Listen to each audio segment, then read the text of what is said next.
ऐसे स्थान पर खड़ा हूं। ये बात मैंने कभी किसी सार्वजनिक मंच से नहीं कही, लेकिन झांसी में मैं हूं इसलिए ये आपके सामने कह रहा हूं।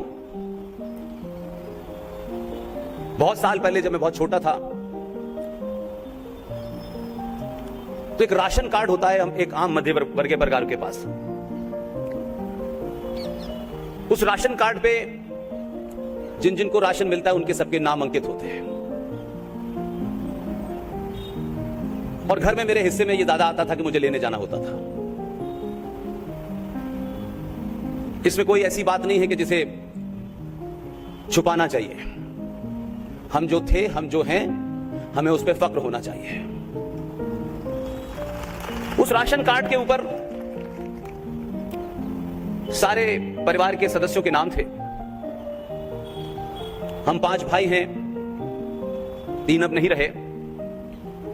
हम सबके नाम के आगे कुंवर वीरेंद्र सिंह, कुंवर राजेंद्र सिंह, कुंवर धीरेन्द्र कुमार, कुंवर पुष्पेंद्र, कुंवर नागेंद्र। तो हमारा जन्म, हमारा रहन सहन एक बिल्कुल अलग परिवेश में हुआ। हमारे पिता उस विश्वविद्यालय के अंदर स्टेट ऑफिसर में थे। लेकिन बहुत दिनों के बाद मुझे ये बात बड़ी हंसी की लगती थी कि हमारे नाम के आगे कुंवर लगाया और हम राशन की लाइन में लगे। मैं सोचता था या तो कोई मिस्टेक हुई है, और मिस्टेक हुई है तो ठीक करनी चाहिए। फिर ये सवाल घर में मां और पिता के सामने रखा एक दिन, तो कुछ कुछ बताया और कुछ कुछ नहीं बताया। लेकिन ये सवाल मेरे दिमाग में कौंधता रहा। मेरी मां आपके प्रदेश में एक शिवपुरी शहर है, वहां की रहने वाली है। और लंबे समय तक वो बातें आई गई हो गई। फिर ऐसे ही एक सभा में गुना में गया, जहां हमारे एक्सटेंडेड फैमिली के कुछ लोग रहते थे। उसमें कोई एक बुजुर्ग थे। उन्होंने बहुत बड़ा सा एक चार्ट मुझे दिखाया। और क्योंकि इस पूरे कालखंड में हम दूसरी दुनिया में थे तो लिहाजा संपर्क नहीं था। तो इन कार्यक्रमों के माध्यम से वो लोग भी प्रोग्राम में पहुंचे, उनको पता चला।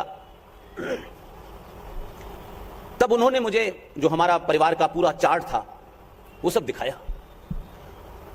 तो मेरा जो अटका हुआ सवाल था, उस चार्ट को पढ़ने के बाद मैंने उनसे पूछा कि हमारे दादा का नाम राशन कार्ड में कुंवर लक्ष्मण सिंह लिखा हुआ था। फिर हम जब उससे पीछे गए, जो उन्होंने चार्ट दिखाया उसमें फिर राव का नाम आया। और मुझे एग्जैक्ट नाम याद नहीं, अभी भी मैंने कोशिश की कि किसी तरह से वहां से वो मिल जाए। तो वो पूरा लीनेज जाता है और किसी राव परिवार से हमारा संबंध निकल के आता है। फिर इस बीच में पता चला कि उत्तर प्रदेश में एक जगह है कासगंज। तो गुना में जो लोग रहते थे उन्होंने बताया कि कासगंज का जो शंकरगढ़ का किला है वो हमारे पूर्वजों का है। और आज भी उसमें उस परिवार के बहुत सारे लोग रहते हैं और हम सबके नाम वहां मौजूद हैं। मैंने तब भी सीरियसली नहीं लिया इस बात को, और ना ही कोई बहुत सीरियस लेने वाली बात है। जब झांसी से इनविटेशन गया तो हमारे साथी, जिनसे अक्सर पूरे देश के लोग संपर्क करते हैं, ओम यादव जी, इनका जन्म बनारस में हुआ है और ये वहां से LLM करके आए हैं। और जीवन के इस सफर में वो लगातार मेरे साथ ही रहते हैं। मैं उनसे कह रहा था कि यार झांसी का कभी भी प्रोग्राम हो, बहुत बड़े लोग कराएं, बहुत आम लोग कराएं, इसकी चिंता नहीं करनी है, लेकिन जाना है हर कीमत पे। और एक दिन यहां के प्रोग्राम का कार्यक्रम तय हुआ। मेरे मन में कई सारे सवाल थे। वो तमाम सवाल मेरे दिमाग में घूमते रहे। और आज दिन में सुबह जब आपके आयोजकों ने शहर के गणमान्य लोगों के साथ अलग अलग मीटिंग कराई, तो उसमें राव साहब भी मौजूद थे। राव साहब के पास भी कई सारी चीजें हैं। मैंने उनको बताया कि मेरा जहां सवाल अटका हुआ है उसका कुछ कुछ तो मुझे आपसे मिलने के बाद जवाब मिल गया है, और कुछ मैं कासगंज जाके पता करूंगा। इसलिए झांसी में आना सिर्फ एक कार्यक्रम को संबोधित करना नहीं है, झांसी और झांसी की रानी लक्ष्मीबाई